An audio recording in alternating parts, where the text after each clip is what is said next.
Programming Throwdown, episode 48, Source Control. Take it away, Jason. Hey everyone, sorry for the late episode. We had some issues recording this episode, and so this is take two. But this is a very important episode. Personally, I can't stress how important this is for you starting developers and really for anybody using a computer. And so happy to talk about it again for the first time. But in this show, instead of doing news, we have something kind of like a public service announcement. I want to talk about backing up. So backing up is, related to source control, but it's sort of even more sort of fundamental is this idea that, you need to keep copies of things. And so I didn't know this when I was in high school. I used to make a lot of StarCraft maps. And because you were a nerd? No, we all are. Yeah, exactly. So I made these StarCraft maps. It was wasn't the maps I made weren't popular enough to like make it on a website or anything like that. I mean, this is 1996, so I don't know if there weren't even that many websites. Like it wasn't like everything was indexed like it is now. There was actually rings. Remember web rings? Yes. Where you'd go to one of the sites and it would link you to all the others, and you just go through. Anyways, so I wasn't popular enough to make it into a StarCraft map web ring. I just had my maps on my computer, and but for me they were very cool because the maps actually told stories. They were like RPGs. It wasn't like typical StarCraft where you're playing this tactical game. It was like all about the story that unfolded. You had this character, and how you leveled him up changed the story, and it took a lot of time. It's like a ton of different macros and triggers and all that. And my hard drive crashed. I lost all of it. And like to this day, I have a lot of other projects that I haven't lost, and every now and then I go and look at them, and it's kind of cool, and have a little nostalgia trip. But I lost a ton of projects when that hard drive died, and so don't do that. Don't be regretting that. There's plenty of ways to back up. You could use source control. So I'll tell you sort of what my backup strategy is. I have source control for projects where it's a lot of small files, text files, where source control does really well. For things that are kind of small but aren't really source code, that for those I do Dropbox, Google Drive, iCloud Drive, these kind of different projects that sort of back your stuff up in the cloud. All of them have limits unless you want to pay money. I've been backing things up since I was in college and very poor, and so I used to do a whole bunch of crazy R-syncing among computers and things like that. Now you don't have to do any of that. You can use BitTorrent Sync, which is actually one of our tools of the show earlier. You can also use SyncThing, which is an open source version of BitTorrent Sync. Okay, so this is a side topic, but I was thinking about this other day. People on the internet were saying that, don't use BT Sync because it's closed source. You don't know what they're doing. You can't trust it. Use SyncThing because it's open source. You can trust it, blah, blah, blah. What is your opinion? Do you use both? Like, is there a legitimate reason? Personally, I'm not going to go audit the source code, right? Like, I'm just going to be honest. I'm not going to do that. So is there an advantage? Like, do you put an advantage on something which is open source versus something that's not? You just go on features? Like, how do you make that decision personally? Okay, so for me, I'll look at open source for cost reasons. In other words, like I got into Emacs instead of Visual Studio just because I didn't want to pay for Visual Studio, and it just kind of grew on me there. I don't really buy the argument that open source is more audited because, although we have this like fantasy that open source projects, everyone's looking at the code all the time, and there's all this third party. The reality is, if you look at most big open source projects, it's really just one or two entities pushing the project. And so I don't feel like there's that many more eyeballs on the source code, honestly. Also, if you want to do something malicious, you have access to the source code. And you don't have to do any reverse engineering or tamper protection, or tampering or anything like that. So, I would think for security reasons, I would go closed source. Really?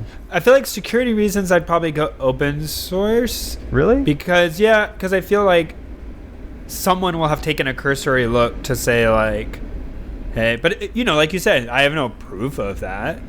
Yeah, I mean, but I feel like long term, it's tough. hard to say for something that doesn't have a server.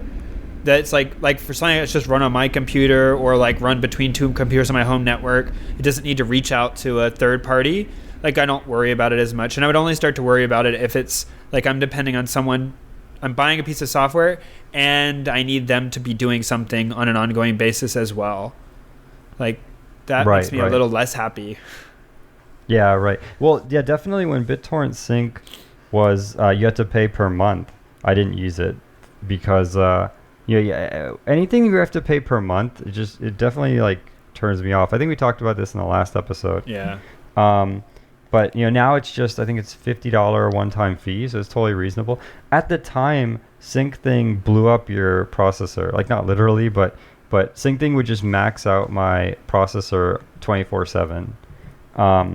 And I had some very large directories full of pictures, and for whatever reason the indexing just wasn't optimized or what have you.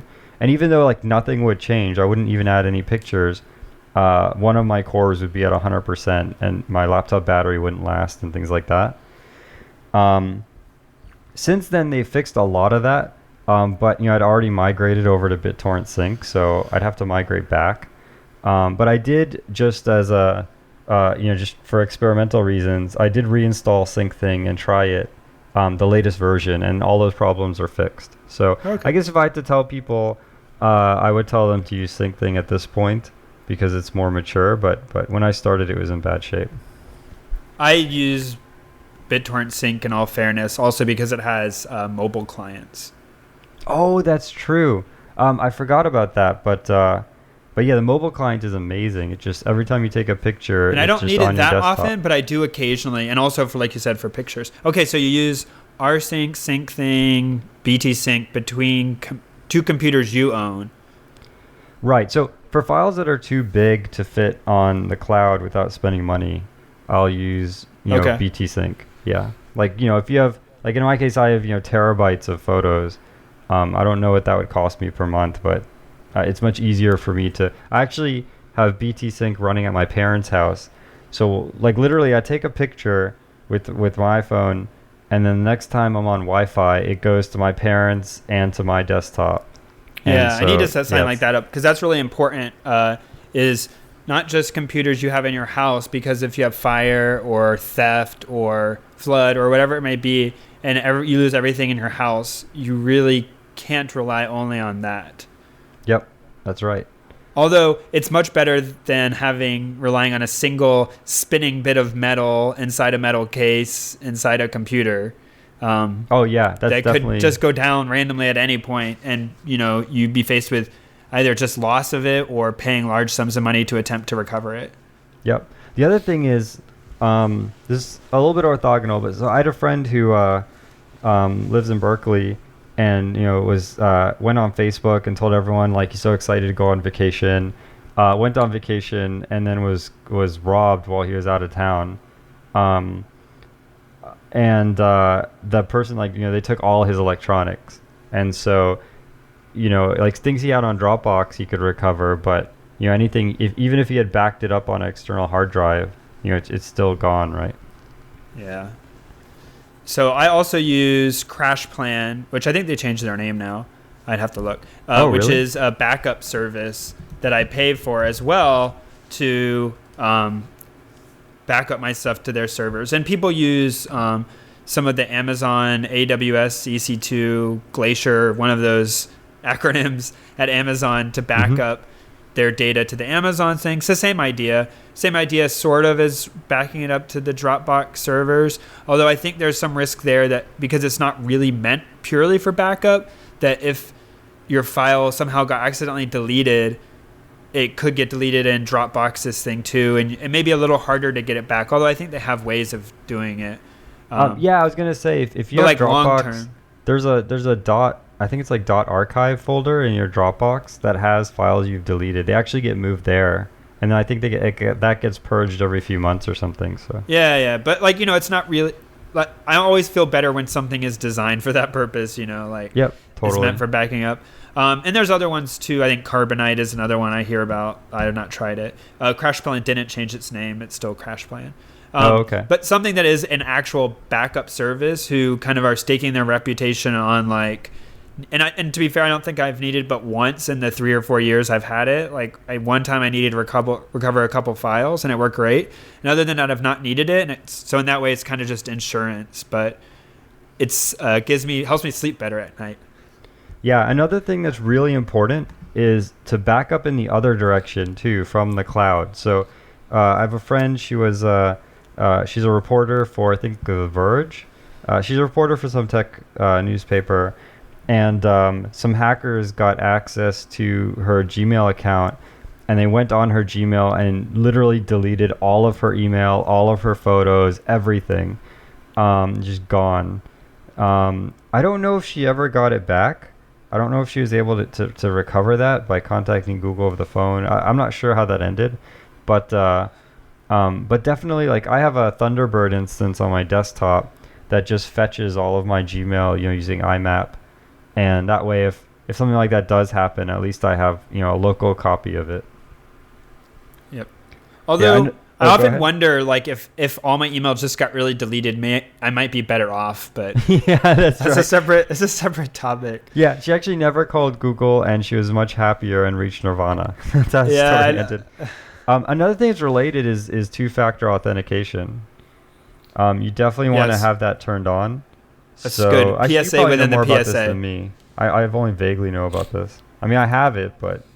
So typically you have a password, which is some alphanumeric code, but then it's good to also have something that is on you or that you have. So sometimes it's like your fingerprint, which is not as great as you might think because there's no way to really change it, and it turns out it's more hackable than you think. But then there's also like various ways of doing two-factor. The second factor is normally like a one-time password. So a lot of people, you see like the RSA keychains for banks, which have like a little LCD on the screen on them with a 6-digit number that changes, and it changes in a known way to an algorithm if you have a secret. But if you don't know the secret, then the pattern is unpredictable. Right. And so it prevents people, even if they get your password, which doesn't change, they won't know this other one-time password that either changes every time you use it or changes based on a time-based schedule. And that gives you an additional layer of security that people need both. And then there are even more secure ones that do stuff a little slightly differently if you are really, really paranoid about it. And I've enabled the OTP for both me and my wife because it turns out it's actually really easy. And it isn't that much of a hassle because you can turn it on for a computer and it just stays on that computer for some number of days. And you don't need to keep doing it. That's right. And that is somewhat of a security risk, but I personally make the belief that you're more likely to be hacked from a anonymous drive-by hacking where something is going on than someone coming and sitting down at your computer and getting on your stuff. Like that's possible too, or stealing your computer or whatever, and you can try to go in and revoke it, and hopefully you have recovery stuff. But it's worth it to not have that hassle of needing to get a text message or use an app or use your RSA key every time. Right. I mean, the odds that someone steals your laptop and somehow it's not password protected, or they stole it before it was locked, and they're not just in the business of selling it, they're in the business of logging in. Like all of these things are just like when you add them up, like the joint probability distribution looks very narrow. I mean, it's just highly unlikely, right? So yeah, as Patrick said, most hacks are people out on the internet getting your password. Yeah. And if it's very important, like if you do conduct business email, like you probably want that secured more than your personal email. Like it'd be tragic if you lost early love emails between you and your girlfriend, but like, I don't know, is that a thing? I don't know. Anyways, but like, it's not really the end of the world. Right. Like, but if you lost, important business contacts, like that would be worse, right? Yeah, exactly. So, okay. Yep. The other thing I'll say back onto the topic of backing up Oh, and is for your phone. Like my wife lost her phone, and it turns out we got it back, but we thought it was gone forever, and so we did the remote wipe thing, and she lost since her last backup. That she did previously. I lost some number of pictures, and since then we realized it's really important to have for us to additionally on our phones, like Jason was saying, using the phone app to back up your pictures, or like Google Photos has a thing. I think Facebook Photos will do the same thing where it's automatically uploading pictures at some resolution so that if you lose your device, it's not the best version, but at least it's something so you still have those pictures. And so that can count as a form of backup as well. One thing to keep in mind, if you're on iOS doesn't allow services. So all these programs like BitTorrent Sync on iOS, Google Photos, you have to run them periodically yourself. If you're on Android, they'll run every day or something. But keep that in mind. So I tell my wife, like I remind my wife every now and then that she has to go in and run the BitTorrent Sync, and it's pretty cool. It brings up a little status bar, shows you it's transferring, and it'll try to be clever about finding if you're at home. It'll send it to your home computer first, knowing that like your phone is kind of more bandwidth constrained. Send it from your phone to your computer at your house, and then it'll send it to another computer or what have you. Oh, I recently made the obvious realization that I was syncing between my kind of like server computer and my desktop for pictures and everything. Mm-hmm. And I was like so happy with myself because I finally had wired connections instead of wireless. Okay. And I was like, whoa, I'm getting 8 megabytes a second sync speed. This is pretty good or whatever. It goes so fast. And then I realized, I think I used an old 10100 switch instead of a gigabit switch. So I switched it. Oh man, too many switches. To a gigabit switch. And I was getting like, I think 24 megabits per second or megabytes per second. I was just like, yay! Nice. This is even so much faster. Because I had one, but I just like, had used some old one laying around, not thinking like, it's just so much faster than wireless anyways. Right. Like, oh yeah, no. You didn't realize you like hit another order of magnitude. Yeah. Another thing, and then we'll move on from this, but the other cool thing about the BitTorrent Sync is it provides an easy way to access your photos on your desktop. Like my wife, she's tech savvy and everything, but even a tech savvy person, getting photos from your phone to your desktop, especially if your desktop's running Windows and you have an iPhone or something, it can be a little complicated. With this BitTorrent Sync, if you have it set up correctly, you just open the Sync app and wait, and then the photos are just there in the folder on your desktop. I mean, you don't have to do anything. It's really nice that way. You sound like a sales pitch for BitTorrent Sync. Before we leave thing, the open source one, but yeah.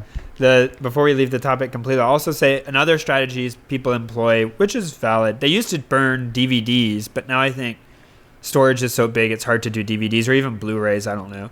But now hard drives or SSDs or USB sticks are big enough. I guess a valid strategy would still be to download onto a USB drive and mail that to your parents or put it in a safety deposit box or and then the other thing I was going to say is that when you could also RAID array your hard drives. That's another valid backup strategy because it helps again protect against a single hard drive having a problem. But then you're having multiple hard drives and not getting the full capacity of each because some of it is sacrificed to protect against errors.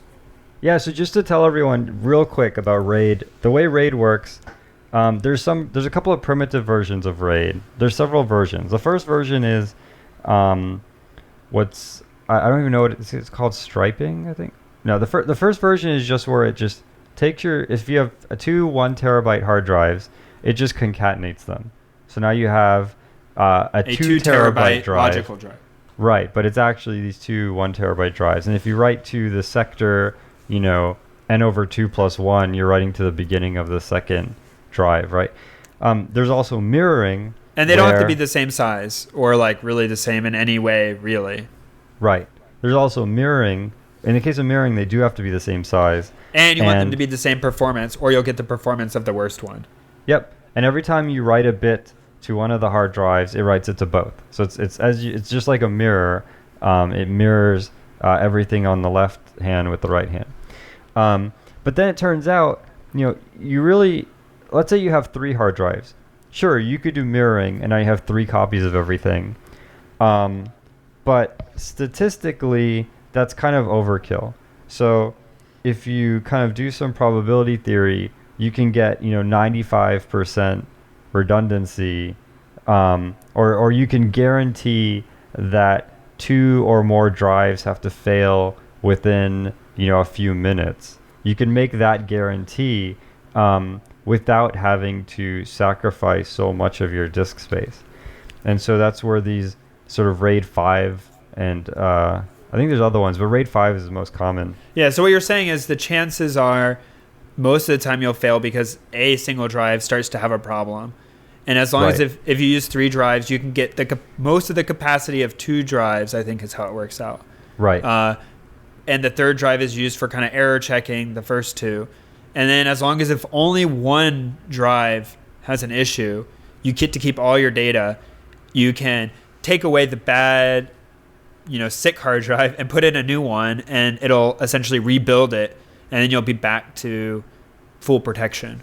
Exactly. And if you lose 2 hard drives, though, you have a problem. But the chances of that happening are, far less. And even if you had them fully mirrored, just 2, you would be in the same case. And if you had 3 fully mirrored, well, that's great, but you have 3 hard drives, but only 1/3 the space, right? Exactly. That's an inefficient system. So yeah, I have fully mirrored. I only have 2 drives. I'm thinking actually about buying another 2 drives. And so in that case, maybe I'll go to a RAID 5. It's actually kind of hard once you pick a RAID, to switch to another one. I think you have to just, purge all of the data and then bring it all back. But yeah, that protects you from hard drive failure. There are also, I know Linux has some file system stuff I was reading about recently that tries to handle some of this for kind of like network attached storage reasons, where it's not handled at the, per se, just like the, a RAID might want to be handled at the hardware layer, and OS actually just sees a single drive, but actually try to handle it at like the file system layer. I like where you have a disk pool, some is used for parity, and they try to kind of be smart about where they stick where, so that you can kind of just add or take away drives without having issues. Kind of like a Hadoop file system, or like a MapReduce, like Google file system or something like that, but only on one computer. This sounds really formal, but I'll take an action item to look into that and maybe try to get us better information next time. That's just speculation. An action, cool. Or we'll distribute it. Someone out there has to know about this. Maybe they can write in and tell us. Yeah, if someone knows about some type of Hadoop file system thing where you can literally just pop in a hard drive and your file system magically gets bigger, let us know. That'd be awesome.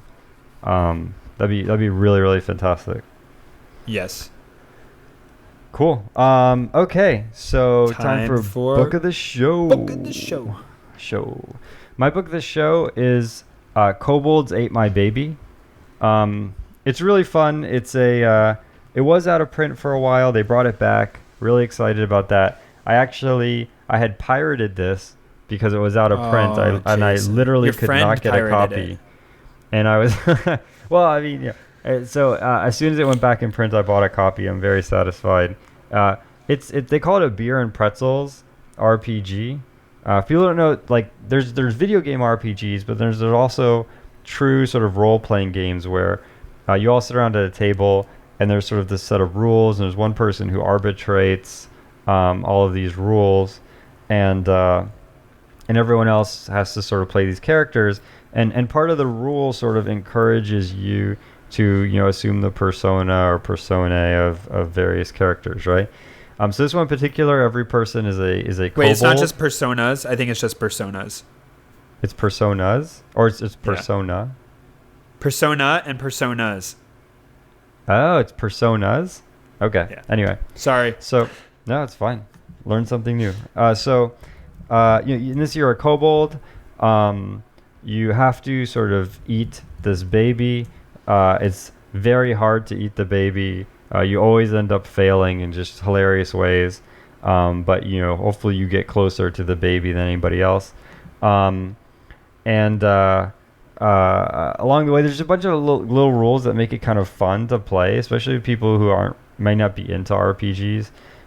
There's one where anytime someone says King Torg, everyone has to say "All hail King Torg." If you don't, you die. Your character dies. And so you just use that in funny ways to get people killed and things like that. It's just a bunch of kind of funny things like that. They've all rolled up into one game. Highly recommended. Very nice. I don't think I've actually ever played a pen and paper RPG before. I've tried to do it once or twice. I got a Star Wars beginner's guide many years ago when they had an RPG, and tried to play it with my brother, and we never really understood or did it right.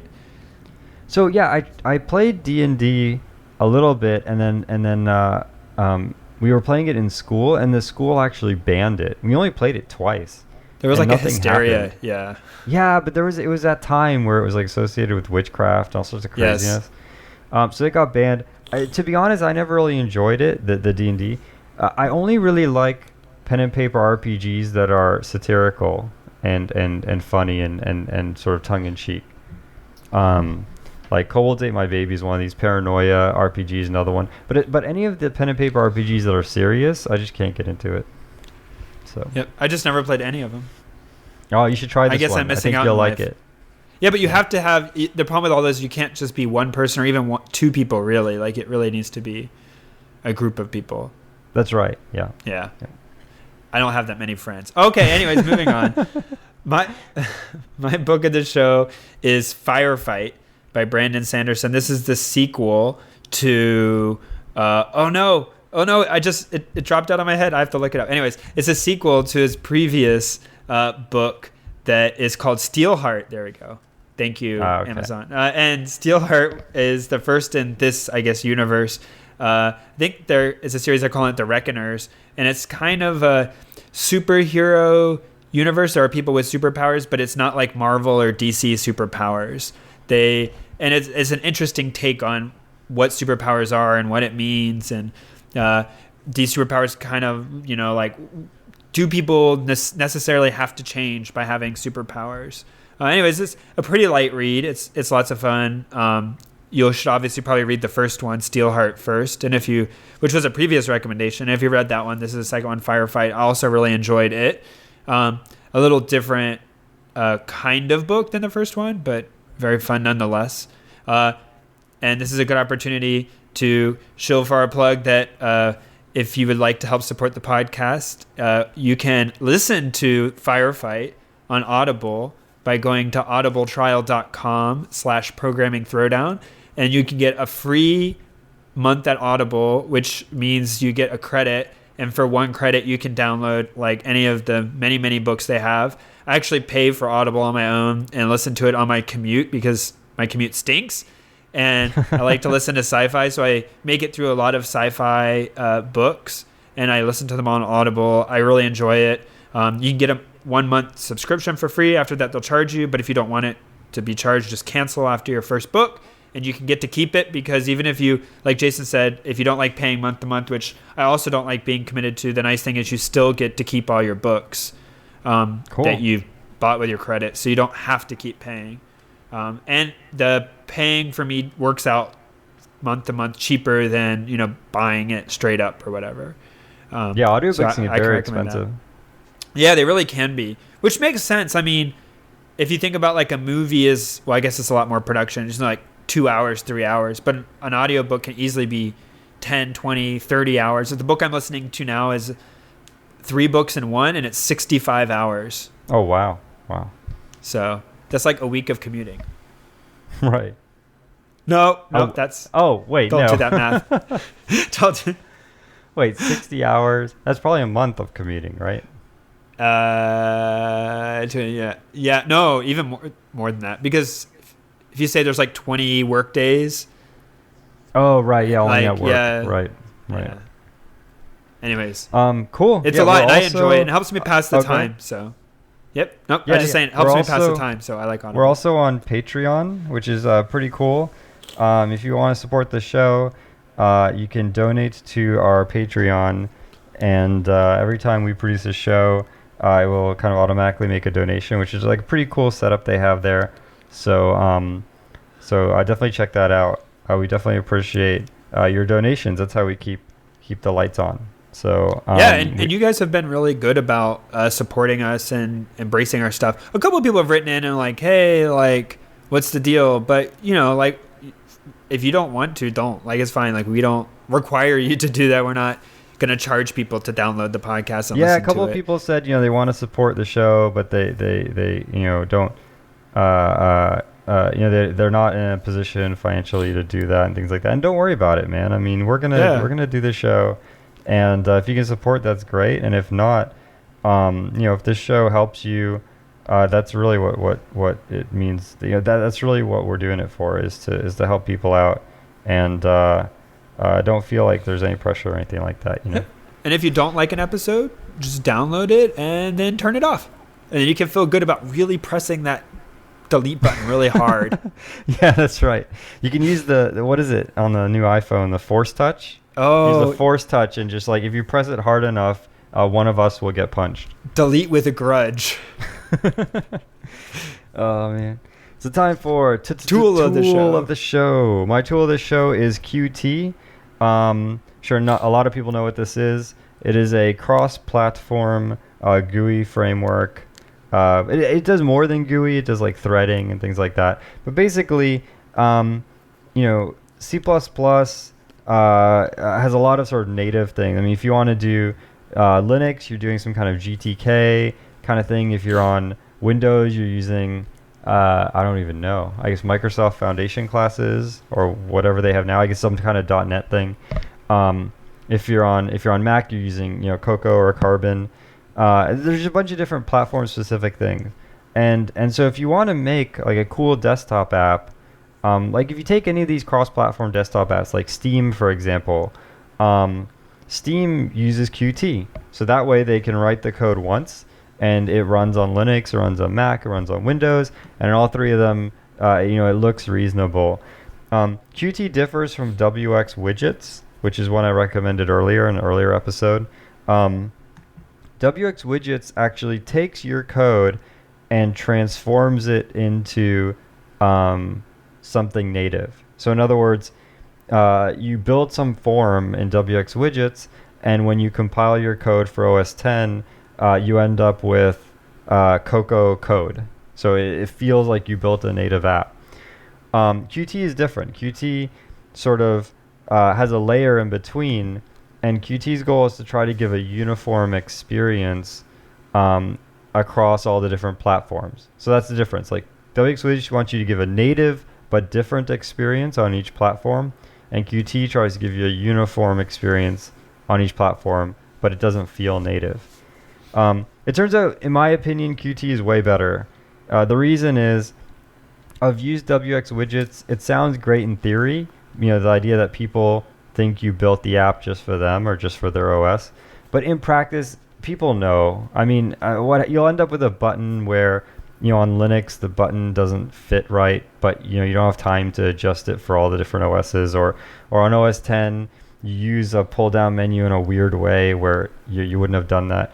And so I feel like the it's almost an uncanny valley where it's using native widgets, but it's not laying them out in a way that makes sense, or there's some weird word wrapping. And actually, it's actually worse than just doing Qt, and people know up front that this is going to be a different experience than a native app. I think it's great. I highly recommend you guys check it out if you're doing any kind of C++ GUI work. Which I just generally try to avoid. Yeah. I mean, if you're gonna do it's GUI, necessary. That's necessary, and I appreciate the people who do it. Yeah, if you're gonna do a quick GUI for some small project, use like R or something, or IPython notebook. But if you really have to build a GUI, use Qt. My tool of the show, surprise, is a game. This one is an iOS game. I should look up every time, but I always forget whether there's an Android version of it or not. I'll check. Yep. And so this game is called Wayward Souls. It's a roguelike, and it is very much kind of like, if we've talked about, I think, Spelunky before. It is on Android as well. It is on Android. On the Google Play Store. Yep. So in the kind of theme of Spelunky, or they're saying Mage Gauntlet, but basically it's procedurally generated dungeon levels, and you can kind of choose what character you want to play as. You kind of go into the level, you fight some bad guys, and you die a lot. But then like you kind of get better as like a player. You learn what you're supposed to be doing, and then like you also kind of get gold that you can use to upgrade your characters and make them better equipped when they go back into the dungeon. And so there's kind of that combination, which I personally like, where you find things in a given playthrough that are making your character better, some equipment that you lose when you die, but then there are also some things that you don't lose when you die and you kind of carry across. And I like that aspect as well, because it helps me to feel like I'm making progress even when the level is just unusually difficult. Yeah, I've played this game as well. I think it's great. I like the idea that, what you want is you want the suspense. Like you want to feel such that when you die, you lost significant time. It's what creates the suspense and makes you cautious. But at the same time, you don't want to not make any progress. I mean, you don't want to just never see the ending of the game. And so this sort of gives you the best of both worlds. Yes. Yep. It's kind of like, I think there's always this debate, like quick save in games. Like the ability to save anywhere in a game does fundamentally change how you play a game. Right. And in some ways, knowing you can just go back to 30 seconds ago, you act very differently than if you know you're going to lose an hour's worth of work. But at the same time, based on where I am in my life, like it's really hard to sit down and know I'm going to be able to play for an hour and not quite make it to the next save point and then lose that hour. Have to do it again next time. Yeah, I mean, for me, it's okay because, as you said, you always make some modicum of progress. So you always make some mediocre amount of progress no matter what. And so eventually you'll beat the game. Yeah, well, everyone's older, but Wayward Souls, I like it. It's cool, and it's it plays relatively quickly, and it's not that. Some roguelikes are very in depth, and this one isn't like that, and so that makes it enjoyable. This is definitely a hack and slash roguelike. Yep. Cool. All right, so we're gonna talk about on to source control. Source control. Yeah. So basically, source control is kind of about just keeping. They also call it version control. It's about just keeping history of some kind of project. So it's not only about backing up. It's also about being able to go back and forth in time and see sort of, what did things look like a week ago, or I pushed out this build and my customers are really unhappy. Let me go back in the past week and see what went wrong. So it's very different than backup. It's extremely important, especially if you're working on some kind of project. There's really two sort of strategies. Well, wait, sorry, before you go on. I also want to say that, I think that's important. We say source control because we're programmers, but, you really could use it as just straight version control for almost anything that has versions. Now, some things aren't really great, like binary files are hard, but, if you have a config file or... I'm trying to think of a good example of something. I'm too nerdy and programming oriented to think of something at the moment. If you're writing a book. Yeah, there you go. Yeah, you could source control your version control your book. And it's a little different there because I think in a book, you kind of always know you're making progress. But maybe you would want to go back, I'm unhappy with the direction I took. I want to go back to where I was before.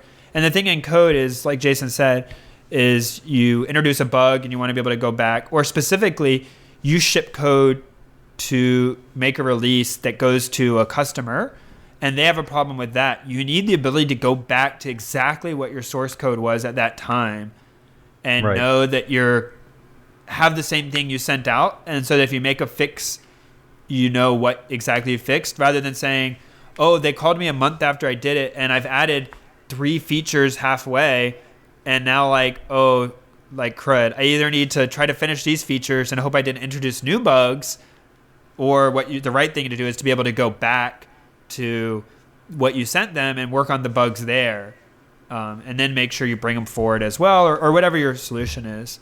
But that is what the importance of version control is versus backing up, which is just saying I don't want to lose my work. Right, and I did write a book with a bunch of other authors, and we used version control. And as you said in the beginning, you're just writing, and so it doesn't really make sense. But at the end, where you're kind of coalescing the book, or even if you wrote the whole book by yourself, you're going through rounds of edit, possibly with several editors who have different opinions. You'll often find yourself going back and forth with certain parts of the book, and having version control is extremely important. I mean, you could have an editor that takes you one direction, and then the other editors decide, oh, that was a bad idea. You need to be able to go backwards. And so, as Patrick says, not just for programmers, anyone who's doing something with source files, and even artists, there's some specialized tools, but they're extremely powerful for doing version control on Blender models and things like that, that handle sort of those binary files, that semantically understand how those files work and do versioning that makes sense. Yep. And it's also important both for a single file, like I need to roll this single file back, or I need to roll all the files back together, because especially at least with source code, right? Like files depend on each other. And so if you only roll one file back, then the other files won't work anymore because the other files aren't compatible at that point. Yep. Yeah, exactly. So, or potentially. There's two sort of ways to do. There's two ways to do version control. One is lock, and the other is merge. The idea with lock is this is mainly used for binary files for people who are doing art and things like that. If Patrick and I are both making a bunch of art assets for some game, we just have a list of assets. And I decide, okay, now I'm going to take grass. I'm going to make all the grass for the game. I could just lock, the grass texture file. When it's locked, Patrick, he can read the file, but he'll know it's locked, and it won't let him make any changes. Then I can go in, I can, paint all of my grass, and then when I'm happy with it, I can unlock. I can update that file. That file will unlock, which means now somebody else can lock it. And it's now has my new content, and that way this makes it really for an individual file only one person can edit, but I could be editing. Oh, go ahead. No, you could be editing lots of files, but I was saying the advantage here is it makes it very explicit what you're working on, so that duplication of work is maybe easier to be avoided, because I know Jason's working on grass, and if I know we both knew grass needed to be worked on. He got it to first. I know, I should just wait on him to be done. But in like a source control, in a source code scenario, it may be that like, hey, I just need you to add this other member variable to your class to track this thing, but you're doing like an algorithm rewrite, and like, I want to just go ahead and have you unlock it. I'll make my change, lock it back, and then you can lock it back. But like, if I want to make this small change, I don't want to wait around for you to make your gigantic change. Exactly. Yep. Go ahead. Oh, no, you go ahead. I was going to say that's where the merge-based tools come into play, is to say that you don't lock a file, like everyone's working on their changes, and then basically whoever submits first, that's great. That's the new kind of current state of the repository. And then if you were also working on a file before that change, then you need to, before you can fully have your change become the new standard, you need to merge against any shared files between the two changes. So, I edit main.c to add blink and LED. Jason's working on main.c to add a log statement at boot. I get my LED change in first. He goes to add his print statement, and it says, the newest version is newer than the version you based your change on. You need to bring down the new version, merge in your change, and then you can re-upload it. And then it can become the new version. Exactly. So notice that like to do a merge-based system, you must be able to decompose the file. And so that means it's typically only used for text. If you're doing some kind of binary asset, you would use a lock-based system. Right. Yep. And many of the source control systems are able to do much of that automatically, right? Like, hey, I want to JSON modified line 5, I modified line 33. Like, we'll just go ahead and assume those two things are compatible as long as if both of them were able to build okay. And we're not going to force you, the programmer, to take any action. We'll just do it silently. Or Right. some tools are very explicit, like, hey, you need to resolve every change. Like, you need to Right. approve them. And even the ones that automatically try to do the right thing, after they've done the automatic merge, they give you an opportunity to make sure things compile and things like that before, the merge is committed. Right, because you could change two unrelated pieces of code. Like, I could delete a variable that's not currently being used, and then JSON adds some code somewhere else that uses that variable, and an auto merge could run into a problem. Right. Because it thinks my deleting of the thing is unrelated to his using it somewhere else. But if you build before, kind of doing your stuff, you'll catch that, like, oh, hey, this doesn't work anymore. Yeah, exactly. And so definitely invest some time. If you're going to use version control, which hopefully we've convinced you to do that, take some time to get familiar with a good diff and merge tool. I use Meld. I think Meld is pretty great. It's been up and down in terms of I've had issues with it in the past. A lot of those issues have now been ironed out now that they're on GTK3. But yeah, I like Meld, but I'm not married to it. I'm sure there are others out there that are fantastic, but whichever one you pick, get very good with it because you'll be doing a lot of that. So. It's also very important to point out that, like, when you're in university setting or whatever, it is really kind of optional to use version control. It's important to get used to it, and it does actually have advantages. But to be fair, if you're just one guy working on something or one gal working on something, it's not a big. But once you start having 2, 3, 4 people, it starts to become very important as a form of communication, right? To say, yep, here's the current state of everything. It's not, oh, Joe's computer is got the latest code, so you need to go copy his stuff, bring it to your desk, and like make changes, and then Sally needs to come get it from you because you now have the latest version. That would break down really fast. Yep, and even if you're working by yourself, I've often been working on things that were kind of prototypes that were very early stage, and I come to a fork in the road, and it's sort of like, okay, I can do some kind of machine learning here to solve this problem, or I can just do a simple counting, and I'm not really sure what to do. And so I say, okay, I'll do the counting thing. And then I do the counting, and about halfway through it, I feel like, I start having regrets, like cold feet. And I start thinking, oh no, I need to really use an SVM here.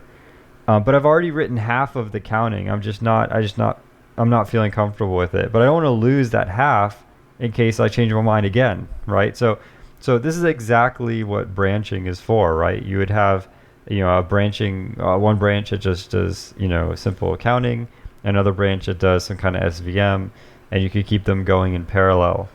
And so even if you're working by yourself, what you don't want to do is delete something because you're not sure if you're going to need it, right? And so version control can prevent that from happening. But it does add overhead, and version control systems, in my opinion, are always somewhat complicated. Like, it's not always straightforward because they're trying to, they all have a process that they're built around, and they kind of assume you're using their process, and often you aren't exactly. Yeah, that's and so then there becomes like friction between you and the way you do it. The first time I used Git, I really had that problem. Was I wasn't following the process they kind of assume, and then it was friction because it didn't make sense to me. I was just doing voodoo incantations to make it work. Yep. So, yep. And then I think it's also important to point out that as you do this, and you have that there's tools are optimized for different processes. So like branching, certain tools may be better at branching than others, where branching here means, like Jason illustrated, you have two divergent code paths, and like a release, you can do releases as branches. So I make a branch. This is my release branch. I'm going to send this out to the customer. If there's bug fixes, we're going to fix them on that branch. But we're going to start adding new features on the mainline code. And those two may diverge over time. And then there may be another branch for the next release, the version 2 release. But you could still add changes to the version 1 because you have customers that need that. But version 2, maybe people want to pay to upgrade to that and get the newest features or whatever, right? You can have those handled as branches. But there are other ways of handling it too. And then what happens if you want to do a branch for experimental stuff and then ultimately you want to merge it back into the main line? Like, is that easy or hard? Different tools are designed for different use cases, and you run into certain things being easier and harder depending on the tool you select. That was very vague and abstract. No, it's true. I mean, I think that it's the first time you try and use version control, it's not going to feel very natural. That's perfectly normal. I've switched among many version control systems, and every time I change is very frustrating. But every time I change, I'm glad I did. When I first went to Git from Subversion, I was just very frustrated. But now I've kind of understood the workflow. I'm very happy I switched over. Yeah, so one way, if you weren't going to use version control, is like the classic, we were in college, everyone's writing a presentation, and everyone has different, you're a group of 3, you're writing a presentation, everyone writes their own slides, you all email it to one person before the deadline, and they try to compile it all together, but there are obviously some slides which are shared, and then a person is forced to kind of manually go between and resolve any conflicts. That's, one example, but that happens in source code too. And source control just kind of makes that process very explicit, which is good. You can also, as we already said, go back in time, have branches, have multiple versions, and not have to have main.c.v1 or main v1.c or what other naming schemes to handle it, and even be able to apply bug fixes to old code and still be able to send that to people. Also, if you just snapshotted your directory every 5 minutes, that potentially could work for a lot of these cases too, but that'll get really big unless you are only tracking the differences. But the source control is built with that in mind, so they typically are pretty efficient about storing only the differences as opposed to the whole files. Yep. So there are some cons. It's not version control doesn't solve all the problems. There's some use cases where it doesn't work. One thing to keep in mind, version control keeps the entire history. This can actually burn you pretty badly if you do something like accidentally add a 100 megabyte binary file to the version control. You should try not to do that. If that happens by accident, you can use some voodoo black magic to delete the file. You can't just delete the file because it's version control. The fact that you deleted it is there and the history is there. You actually have to do some black magic to go back in time and delete file. What's that? You need to purge it. You need to purge it from history. Right, that's right. There's different names depending on the source control, but yeah. Yeah. I think in Git it's like a rebase. You have to rebase, and remove that commit. It's not pretty. But anyways, you have to keep the entire history of every file. Now it's compressed and all sorts of stuff, but at the end of the day, it's going to be pretty large. So that's something to keep in mind. Another thing is that it's not really designed for archiving. I mean, if you want to keep a backup of all of your pictures, this is probably not the way to do it because there's just too much overhead in all of these processes that you're never going to use because you're just dumping pictures in there. So for something like that, you want to use the things we talked about in the beginning, like SyncThing, BitTorrent Sync, all of that, Dropbox, etc. Yep. So we'll do a quick who's who of source control systems, that we've kind of used or heard about, talked about, and we'll kind of go kind of in chronological order.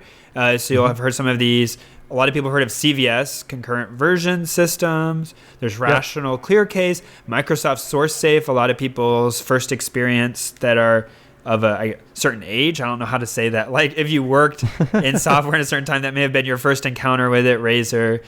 Then we get to so those were all things that were used in the 90s, and most of them aren't used today. I mean, and I say all of those are lock based. I don't think most of those aren't. Merge based is more recent and has become more dominant recently. Right. I don't think it was as popular previously. Yep. So in the 2000s, they had SharePoint, which is also lock-based, but SharePoint targeted, artists and things like that. So Microsoft Documents, that's right. Artists, editors, writers, people are creating that kind of content, and it's designed for teams of people where, collaboration on a file level just isn't that important. It's really more like if you and 10 people are writing a book, but you're each writing a different chapter, that would be great. SharePoint would be good for that. The 2000s also introduced Subversion, which is very popular even today. And that's where really people got into merging and branching and things like that. Subversion today is considered kind of primitive. The way you create a branch in Subversion is by copying the entire repository. So it's it's a little bit primitive by today's standard, but still, as I said, very popular. Then more recently we have like Git, Mercurial, and these are interesting because they're both also distributed. So instead of having a central server where everything is kind of held, it's in a distributed fashion, and only by convention does one of them become kind of the gold standard. And every client kind of has their own thing. You can work offline, you can commit just locally, and then upload to a remote one host on a server, but that's only, again, by convention that is the one. Like it doesn't have to be. And so that's another difference, is whether something's centralized or distributed, which has impact. And so Git and Mercurial are both versions of that. There's also impact. We didn't really talk about like how you architect, like whether you have project or repository or whatever you want to call it in the various version control systems. But basically, at what level do you track stuff in one organized fashion, or do you split it into multiple ones? And as you grow to a really big team, that starts to have a lot of impact too for performance reasons. Right. One thing to know about Mercurial, Mercurial actually has some pretty cool functionality where you can actually check out part of the repository. In later versions of Subversion and in Git, you can't do that. You get the entire repository. And in fact, the way Git works under the hood, I don't think it even has a clear concept, internally of the directory structure and things like that. But with Mercurial, you can actually set up access control on per directory basis and things like that. So I'm a big fan of having one source control system for an entire company. Wow, that's pretty brave. Yeah, I mean, well, a lot of companies are doing this. I mean, Slack has this. Pinterest, I believe, works this way. This is just from talking to friends. But I'm a big fan of that. I think that, you can you have set to really it up trust correctly. that people are administering stuff, and there's still got to be some amount of permissions per directory, right? Like, you don't want one team accidentally just blowing away all your stuff one day. Exactly. So that's where Mercurial comes in. You can get away with this. You can use subtrees in Git and have sort of one repository, but under the hood it's really a bunch of repositories. But to the user's perspective, it's just one. But Mercurial natively just supports access control lists on the directory level. And so I'm trying to learn Mercurial. I haven't learned it yet. But yeah, as Patrick said, I mean, you can have, one version control project per team, one project for the whole company. There's many different ways to architect that. They all have kind of pros and cons. And so that's definitely something that if you're interested in sort of more enterprise applications of source control that you'd want to look into. Yep. And then also we didn't really talk about, but all of them is also whether or not and how they integrate with your code review process, or whether your company has a code review process. It's not always a given. So yeah, you should definitely do code reviews. I mean, I think it's very important to have another set of eyes looking at something. And as you said, I mean, if you're using a merge-based system, it seems natural to, integrate the merge process with the code review process. And so that's what, GitHub, GitLab, Stash, a lot of these sort of source control management systems, they say, okay, when you do the merge, someone has to approve your merge before it goes through. And that kind of works like a code review then. Yep. But yeah, definitely, the moral of the story here is don't be like us. We've lost things because we didn't back up, and we had to redo work because we didn't have version control or didn't use it. Since then, we've kind of learned from our mistakes. Hopefully, you guys can learn the easy way through us. Definitely use version control anytime you're writing source code. One thing about Git, you don't need a server for Git because it's distributed, as Patrick said. So you can literally just type git init. If you're on Linux or Mac, you probably already have Git installed by default. You can just type git init in any directory, and now you have source control in that directory. It's that easy. So definitely use it for your projects. It'll save you a ton of headache, and definitely back up your photos. Super important. All right. Well, that's a wrap. Thanks, guys. Cool. One last kind of meta thing here. So someone wrote in and told us that we're in the top 100 podcasts on iTunes. This is in the U.S. So I don't know what we are worldwide or in other countries. But thank you guys so much for listening and for your support. And it's truly kind of at a loss for words. I mean, it's truly remarkable. We should say, I don't know how often those change. So by the time this comes out, we may or may not be there. Yeah, we could be kicked off by then. Yeah, but we have screenshots, so we'll send them to you if you don't believe us. Yeah, it's. I mean, like when we started this 6 years ago or something. Just had no idea that I honestly didn't think anyone but my mom and my girlfriend at the time would listen to this. And it's just truly amazing that that we've come just so far, and we have so many listeners, and we just really appreciate you guys taking some time out of your day to listen to this, and we hope that we could provide a good service to you guys. All right. So thank you. Thanks everyone. All right, bye. The intro music is Axo by Binar Pilot. Programming Throwdown is distributed under a Creative Commons Attribution Share-alike 2.0 license. You're free to share, copy, distribute, transmit the work, to remix, adapt the work, but you must provide attribution to Patrick and I, and share alike in kind.